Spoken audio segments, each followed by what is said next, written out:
10 goals in a World Cup third-place game. That sentence should not make sense. This was supposed to be the unwanted match. France did not want to be here. England did not want to be here. Both teams had just watched their World Cup final dream break in the semifinals. The bronze final is usually where emotion goes flat. Instead, France and England gave us chaos. England beat France 6-4 in Miami, 6-4, 10 goals.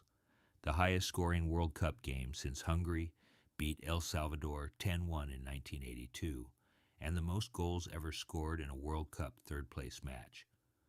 The story starts with the emotional problem. England were still carrying the Argentina collapse. They had been 35 minutes from the final, then lost it late. France were carrying a different wound. Spain had ended their chance at a third straight World Cup final, and this was Didier Deschamps' final match after 14 years in charge. So the question before kickoff was simple. Would anyone actually care? England answered first. Declan Rice scored. Ezri Konsa scored. Then Bukayo Saka took over. Saka scored in the 37th minute, scored again in first half stoppage time, and suddenly England were 4-0 up at halftime against France. 4-0 against Mbappe's France, in a game everyone thought might feel like a friendly with medals. But the second half turned the match from a celebration into a survival test. Kylian Mbappe scored early after the break. Then he scored again in the 66th minute.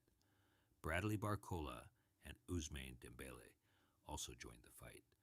France pulled the match back to 4-3, then later to 5-4. England were ahead, but the air had changed. Every French attack felt like the game was about to become impossible.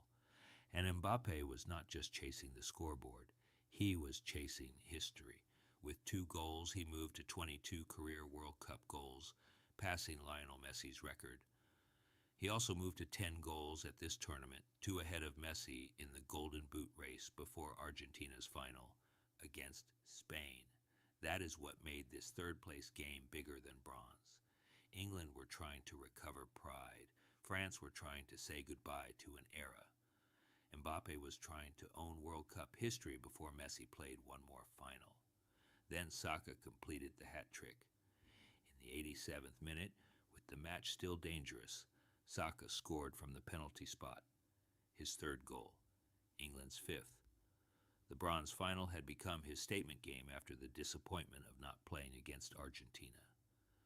France still came again.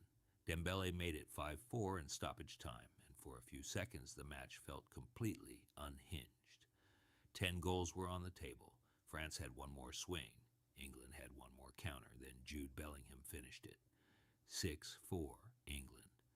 Bellingham's 7th goal of the tournament, the most ever by an England player at a World Cup. England had their first World Cup medal in 60 years and their first on foreign soil. But this was not a clean, happy ending. Thomas Tuchel said you can never fully celebrate bronze, and that is the truth of this match. England won, but the Argentina pain still sits under it.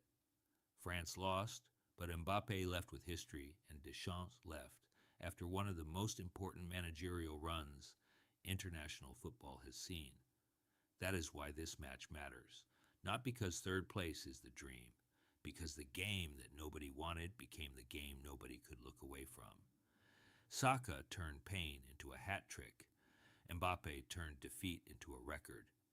Bellingham turned the final kick into English history. Deschamps walked out at the end of an era, and the World Cup got one last wild reminder before the final. Even the consolation game can become a classic when 2 broken giants